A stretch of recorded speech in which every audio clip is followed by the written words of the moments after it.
আজকে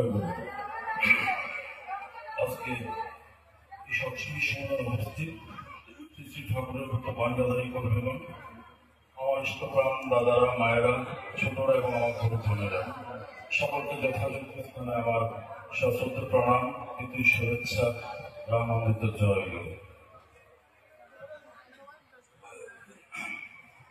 গত বছর একটি ঘটনা, শ্রী শ্রী আচার্যদেবের জন্মদিবস ছিল। আমরা ডাক্তাররা তার জন্মদিবস উপলক্ষে মনমোহনী ধামে একটি স্বাস্থ্য শিবিরে অংশগ্রহণ করছিলাম। সেখানে শ্রী শ্রী অভিনেতা বসে আছেন। একটি বাচ্চা মেয়ে, তার বয়স 16-17 বছর হবে। সে অভিনেতাকে জিজ্ঞেস করছে, আগে আমার বাড়ির মানুষ আমাকে সস্তনী ব্রত গ্রহণ করার জন্য খুব করে বলছে, কিন্তু আমি বুঝতে পারছি না আমি সস্তনী ব্রত কেন নেব, তাই আমি নিচ্ছি না।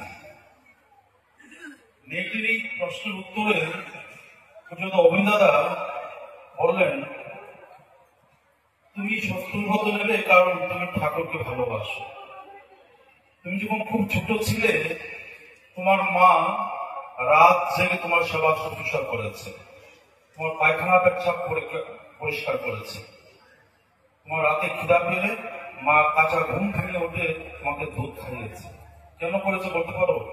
মেয়েটি বলছে, কারণ মা আমাকে ভালোবাসে। বলে, ঠিক তাই, তুমি ঠাকুরকে ভালোবাসো, তাই তুমি সত্যি ব্রত গ্রহণ করবে। তারপর তিনি, তার হাতে একটা জলের বোতল ছিল, সেই বোতলে অর্ধেকটা বোতলের জল, অর্ধেকটা খালি।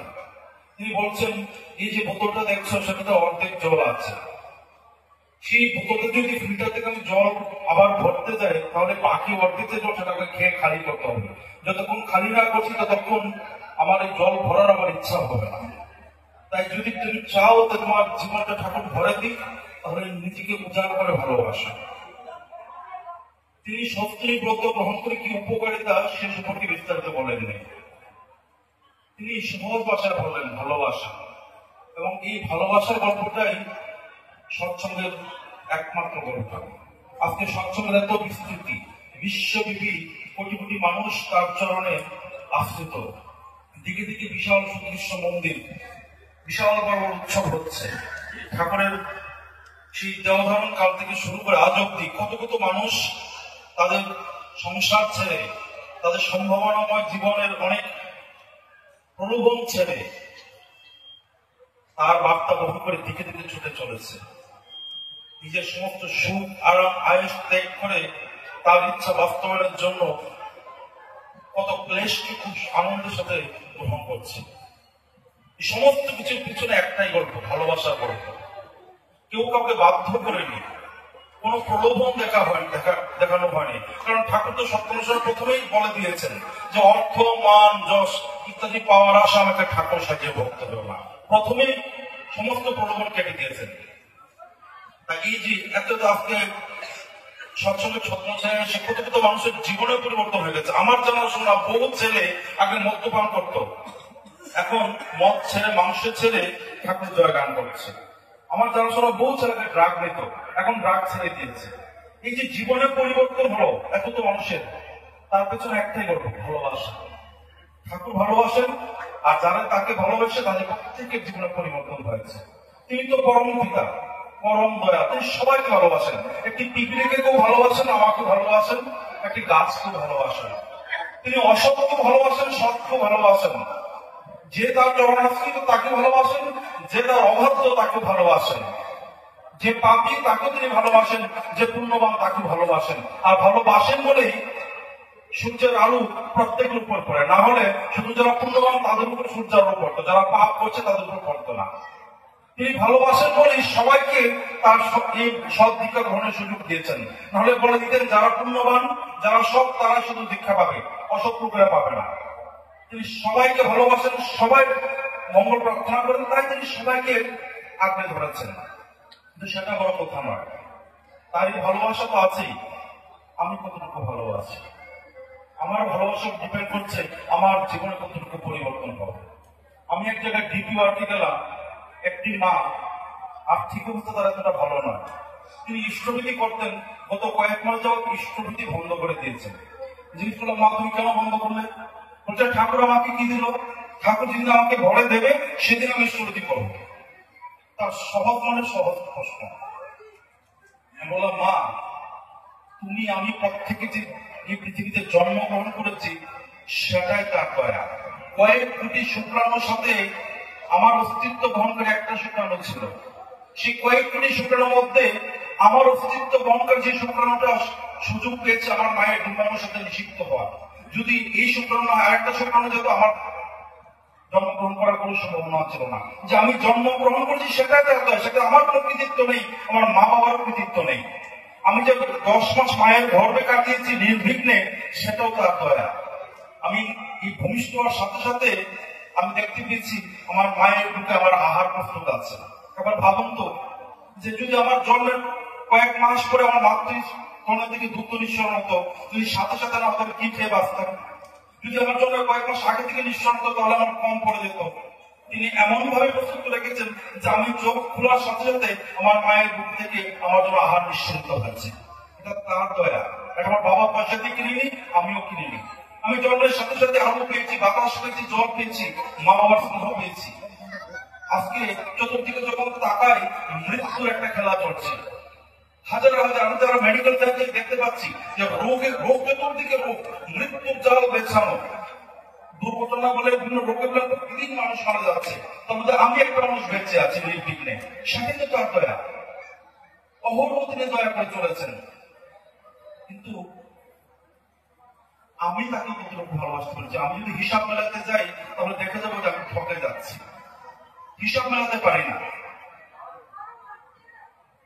আচার্যদেব কিছুদিন আগেই একজন মাকে পাঠালেন, ওনার বিভিন্ন রোগ আমাকে পাঠালেন। ওনার সাথে কথা বলে আমি বুঝতে পারলাম যে ওনার শরীরের রোগের চেয়ে ওনার সদাচারের অভাব, ওনার খাওয়া দাওয়া একটা বিশৃঙ্খলতা। আমার মনে হলো যে উনি যদি স্বস্তিনির্গত গ্রহণ করেন, উনি যদি জীবনটা একটু সুশৃঙ্খল করেন, খাওয়া দাওয়ার একটু সদাচার প্রয়োগ করেন, তাহলে ওনার এই রোগ বেঁধে দূর হয়ে যাবে। আমি ওনাকে বললাম যে মা তুমি দীক্ষা নিয়েছো কতদিন? বলছে 17 বছর হয়েছে। তুমি মা সত্যির মতো রান্না করো? বলছে আমার স্বামীরা আছে হয় না। স্বামী সাথে বসা দিল। স্বামীকে বললাম যে দাদা আপনি দীক্ষা নিয়েছেন কত বছর? বলো আমারও 17 বছর। আপনার জীবনে এতদিন ধরে ঠাকুরকে ধরে চলছেন, ঠাকুরের কোনো দয়া অনুভব করেছেন কি? কথা বলতেই উনি কাঁদো ওনার জীবনের কয়েকটা দয়ার ঘটনা বলে যে ঠাকুরের তো ওনার জীবনে প্রাণ রক্ষা হয়েছে।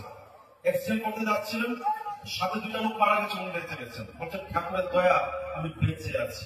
ওনার স্ত্রী 3বার অপারেশন হয়েছে। প্রত্যেকবার অপারেশনের সময় তিনি স্মৃতি আচার্যের কাছে নিবেদন করেছেন, আচার্যদের যথোপযুক্ত ডাক্তার সন্ধান দিয়েছেন এবং তার দয়াতে সে অপারেশন করে সুস্থ আছে। তিনি ভোতভোত করতে বলছেন। আমি ওনাকে বলছি আপনি এত করে বলছেন যে আচার্যদের দয়াতে আপনার স্ত্রী বেঁচে আছে, ঠাকুরের দয়াতে আপনি জীবন রক্ষা পেয়েছেন, আপনার কি কখনো ইচ্ছা হয়নি যে আমি এমন একটা কিছু করি যাতে আচার্যদের খুশি হন, ঠাকুর খুশি হন? আমি কি করতে পারি দাদা? আপনি করতে পারেন, ঠাকুর আপনাকে চান, আপনি সম্পূর্ণভাবে ঠাকুর হয়ে যান। আপনি স্বস্তির ব্রত গ্রহণ করলে ঠাকুর খুশি হবেন, আচার্য খুশি হবেন। আপনি এই ব্রতটা গ্রহণ করে ঠাকুরকে খুশি করতে পারেন, আচার্যকে খুশি করতে পারেন। কখন ভেবে দেখেছেন? জিজ্ঞেস করলাম ডিপোয়ার্কে কদিন যাও করে দাদা সময় পায় না।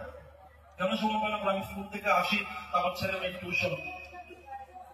অথচ ওনার জীবনের ওনার সাথে অনেকের জীবনের ঘটনা যে সময় পায় না, ডিপোয়ার্কের সময় পায় না, সৎসঙ্গে যাওয়ার সময় পায় না, দেওঘর যাওয়ার সময় পায় না, অনেকে ইষ্টভীতি করার সময় পায় না, সকাল সকাল প্রার্থনা করার সময় পায় না। অথচ বাকি সমস্ত কিছুর জন্য সময় আছে। নিজের 3 বেলা খাওয়ার জন্য সময় আছে, অফিসের জন্য ব্যবসার জন্য সময় আছে, ছেলে মেয়ের পড়াশোনার জন্য সময় আছে, শ্বশুরবাড়িতে বিয়ে হলে নিমন্ত্রণ দেওয়ার জন্য সময় আছে, ডাক্তারের চেম্বারে গিয়ে 5 ঘন্টা ওয়েট করার সময় আছে, সমস্ত কিছু সময় আছে। সময় যদি না থাকে তাহলে ঠাকুরের জন্য নেই। অথচ 24 ঘন্টার সময় তো আমার জন্য নির্দিষ্ট। প্রধানমন্ত্রীর 24 ঘন্টার সময়, রাষ্ট্রপতির 24 ঘন্টার সময়, আমার 24 ঘন্টার সময়। ম্যাটার হলো এই 24 ঘন্টার মধ্যে আমি আমার কোন কাজটাকে, আমার কোন ব্যক্তিটাকে আমার লিস্টের মধ্যে 1 নম্বরে রেখেছি, আর কোন বিষয় বা কোন ব্যক্তিটাকে 10 নম্বরে রেখেছি। যখন ঠাকুরকে 10 নম্বরে রেখে দিই তখন ঠাকুরের জন্য সময় থাকে না। স্ত্রীর জন্য, ছেলের জন্য, মেয়ের জন্য, ব্যবসার জন্য, চাকরি সবকিছু সময় থাকে। ঠাকুর তো 10 নম্বরে, তাই সময় থাকে না। আর যদি ঠাকুরকে 1 নম্বরে রাখি তাহলে দেখা যায় যে ঠাকুরের কাজগুলি, যে সকাল বিকাল প্রার্থনা করা, সঠিক সময় ধ্যান করা, ভিড় করা, সবকিছু হচ্ছে, আর বাকি সমস্ত কাজগুলি অটোমেটিক্যালি হয়ে যাচ্ছে। আজকে আমার নিজের জীবন অনুভূতি দিয়ে অনুভব করি যে তার কাজ সবার প্রথমে রাখলে বাকি সমস্ত কাজ ভূতে জুগিয়ে দেয়, ভূতে ঠিক করে দেয়। এই যে ঠাকুর প্রতি হলো, আমি আমার ভাগ্নির যখন জন্ম হলো, নামকরণের জন্য দেবঘুরে আসলাম, তখন শ্রী দাদার ছিলেন না, পুজো মায়ের কাছে গেলাম। মাকে যখন বললাম যে মা আমার ভাগ্যের জন্য একটা নামকরণ প্রার্থনা করছি, মা নাম দিয়ে একটু দুঃখ করে বলছেন যে শোন, আমরা যে এত তো ছেলেদের মেয়েদের নামকরণ করি, নামকরণ করতে আমাদের চিন্তা করতে হয়, বই পড়তে হয়, একটু মানসিক পরিশ্রম করতে হয়, কিন্তু এত তো ছেলে মেয়েদের নামকরণ করছি, আমাকে তুই বল কয়টা ছেলে মেয়ে ঠাকুরকে ভালোবেসে আবার আমাদের কাছে ফেলে এসছে? কয়টা ছেলে ফিরে এসছে? তিনি তো আমাকে ভালোবাসেন, তাই ভালোবাসা বলে আমি যখনই তার কাছে আসি প্রার্থনা করি যে আমার ছেলের জন্য মেয়ের জন্য নামকরণ করেন, তিনি দয়া করে নামকরণ করেন। সেই নাম আমার ছেলে মেয়ে সারা জীবন বয়ে বেড়ায়, সেই নামের ফল সারা জীবন ভোগ করে। কিন্তু আমার ছেলেটা মেয়েটা এই নামের মাহাত্ম রক্ষা করতে পারলো কিনা, ঠাকুর হতে পারলো কিনা, সেই দায়িত্বভারটা তো আমার নিতে হবে। আমি মা বাবা হিসাবে সেই দায়িত্বভার যদি গ্রহণ না করি, আমার ছেলেটা মেয়েকে ঠাকুরের করার জন্য যদি প্রয়াসশীল না হই, তাহলে বোঝা গেল আমার ভালোবাসার মধ্যে কত ভাগ আছে। আমরা নিবেদন করতে আসি, যেহেতু আমি চিকিৎসার সাথে যুক্ত, প্রতিদিন আসা দেয় পুজো অভিনেতা বহু রোগীকে আমাদের কাছে পারে, তাই বুঝতে পারি যে নিবেদনটা কি পরিমাণে বেড়েছে। আজকাল টোল ফ্রি নাম্বার আছে, সবাই নিবেদন করছে। নিবেদন করাটা অনেকের কাছে যেন একটা ভক্তির লক্ষণ হয়ে দাঁড়িয়েছে। অনেকে বলে দাদা আমার জীবনে কোনো কিছু আমি আচার্যকে না জিজ্ঞেস, সর্দি কাশি হলেও নিবেদন করে, সাধারণ অসুখ যেটা ডাক্তার কাছে ঠিক হয়ে যাবে প্রথমে নিবেদন করে, ভাবে যে নিবেদন করাটাই যেন একটা ভক্তির পরিচয়। অথচ আচার্যদেব আমাদের কাছে যখন পড়ে গিয়েছেন, তিনি প্রত্যেক জায়গায় বলেছেন যে প্রত্যেকটা উপযোজনা কেন্দ্রে একটা করে লিস্ট রাখতে হবে। কাছাকাছি যত শুভানুদ্দিন ডাক্তার আছে তাদের লিস্ট রাখতে হবে, তাদের ফোন নম্বর রাখতে হবে। যত শুভানুদ্দিন উকিল আছে তাদের লিস্ট রাখতে হবে। বিভিন্ন অফিসে যারা গুরুত্বপূর্ণ পদে আছেন গুরু ভাইয়া তাদের লিস্ট রাখতে হবে। আমার আশেপাশে যে কোনো মানুষ যদি অসুস্থ হয়, তাকে ওই ডাক্তারদের সাথে যোগাযোগ করিয়ে যথোপযুক্ত ডাক্তার সাথে পরিচয় করে দেওয়া, যোগাযোগ করিয়ে দেওয়া, ফোন করে একটু বলে দেওয়া, যাতে সে সহজে সব চিকিৎসাটা পেতে পারে। এই ব্যবস্থাটা যদি করি, তাহলে আমার উপজনা কেন্দ্রে আমার আশেপাশে বহু মানুষকে আচার্যের কাছে নিবেদন করতে হয়, তা খুব সহজে চিকিৎসা পেয়ে যেতে পারে। আমি যদি তাকে সত্যি ভালোবাসি, আমি তার ভার লাঘব করার জন্য প্রয়াস করতে পারি। তিনি যে মুখে শিক্ষা প্রকাশ করেছেন, কিন্তু আমি দেখেছি বহু জন কেন্দ্রে সেই প্রয়াসটা করি। বরং কারো বাড়িতে বিপরীত গেলাম, দেখেন একজন বসে তো দাদা দেবর যান আচার্যের আছে, খুব সহজে তাকে দেবর দেখিয়ে দিই।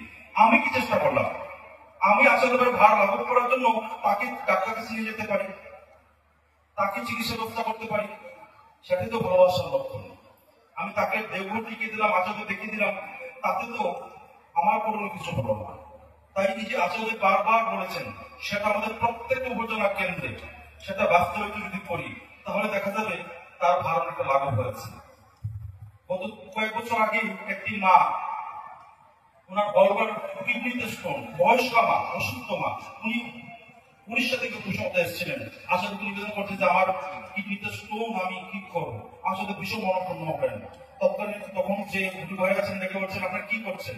একটি মা কিডনিতে স্টোন নিয়ে বয়স্ক দূর থেকে আমার কাছে আসলো, আপনার কেন খোঁজ করেননি, আপনার কেন তার চিকিৎসা ব্যবস্থা করেন, আমার কাছে কেন আসতে হলো?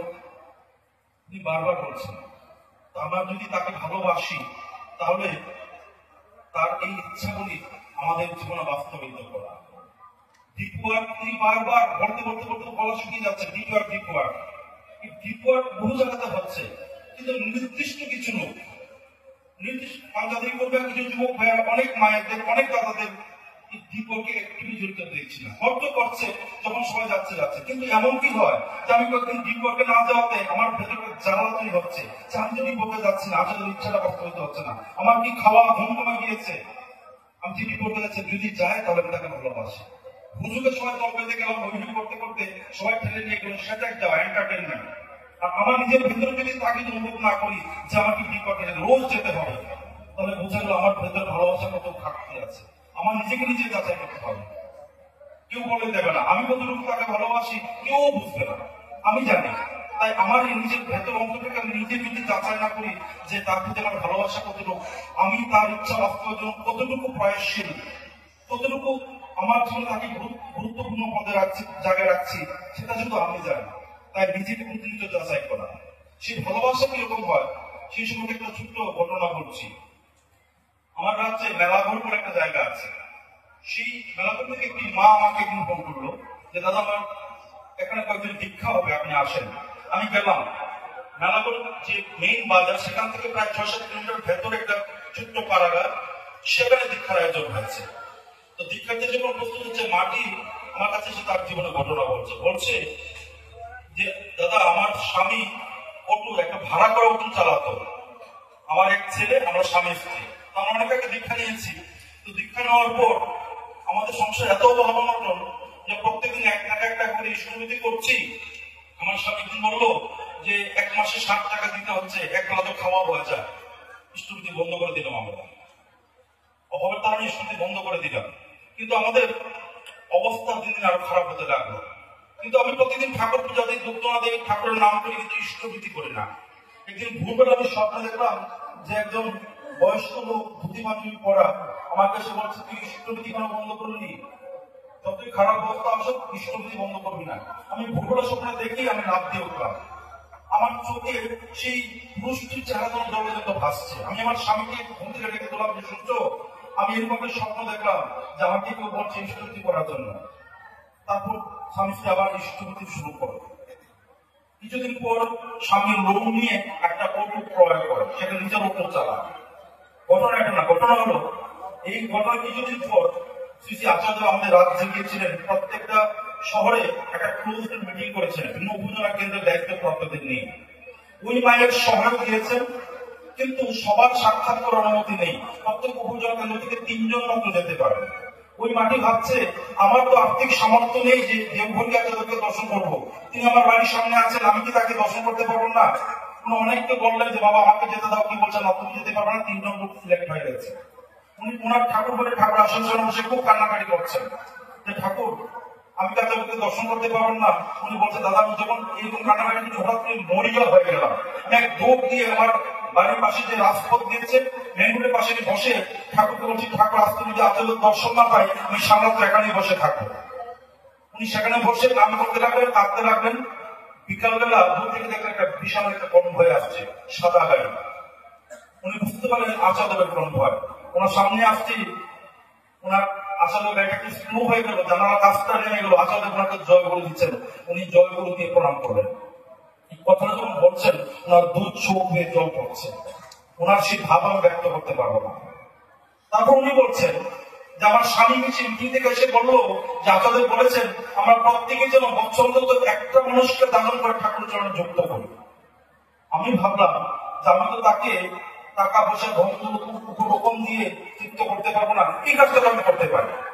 আমি ভাবলাম যে আমি বছর একদিন না মাসে একদিন অন্তত একজনকে দীক্ষা দেওয়া হবে। ওনার অটোওয়ালা দেওয়ার মতো আর্থিক সামর্থ্য নেই। উনি পায়ে হেঁটে প্রত্যেকদিন ৬-৭ কিলোমিটার যান, এদের কাজ সেরে গিয়ে ঘরে ঘরে যাপন করেন।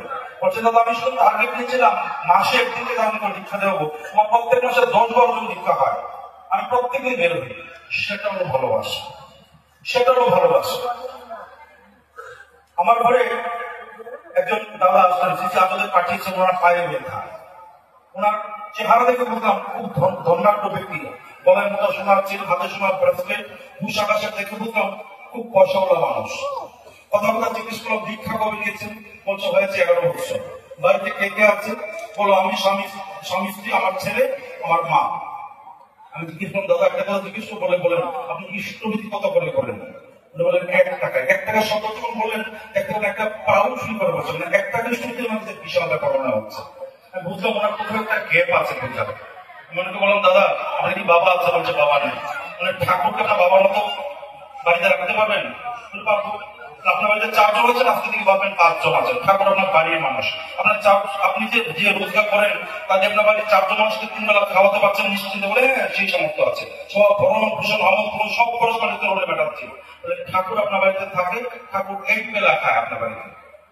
সেই অনুযায়ী ঠাকুরকে 1 বেলা খাওয়াতে পারবেন, সেই খাওয়ানোটাই ঠাকুরকে সেই খাওয়া ভোগ্যতা নিবেদন করে ইষ্টভীতি, তার মূল্যটা নিবেদন করে ইষ্টভীতি।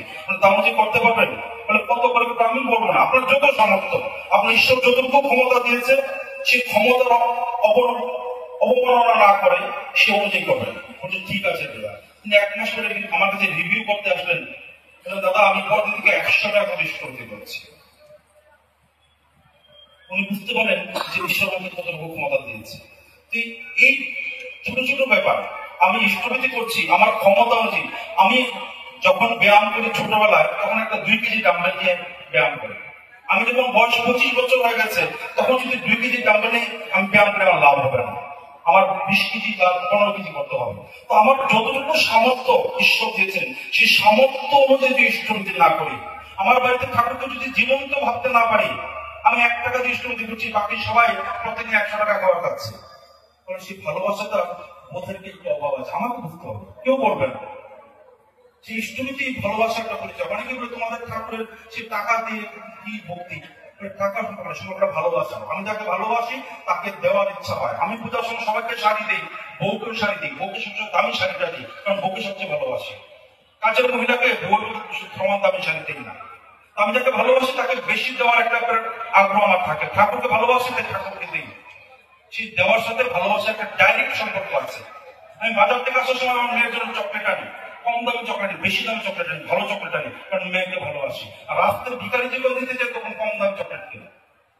ভালোবাসার সাথে টাকার ডাইরেক্ট সম্পর্ক। তাই নিজে আমি তো ভালোবাসতে পারছি, আমি তাকে আমার জীবনে কোন জায়গায় রেখেছি সেটা আমি বিচার করবো। আর যতই নিজেকে যাচাই করে তার প্রতি আমার ভালোবাসাটা আরো দিন দিন বাড়াতে পারি, আমার জীবনে পরিবর্তন হয়। আমি সমাজ শেষে একটা ছোট্ট গল্প বলে শেষ করছি।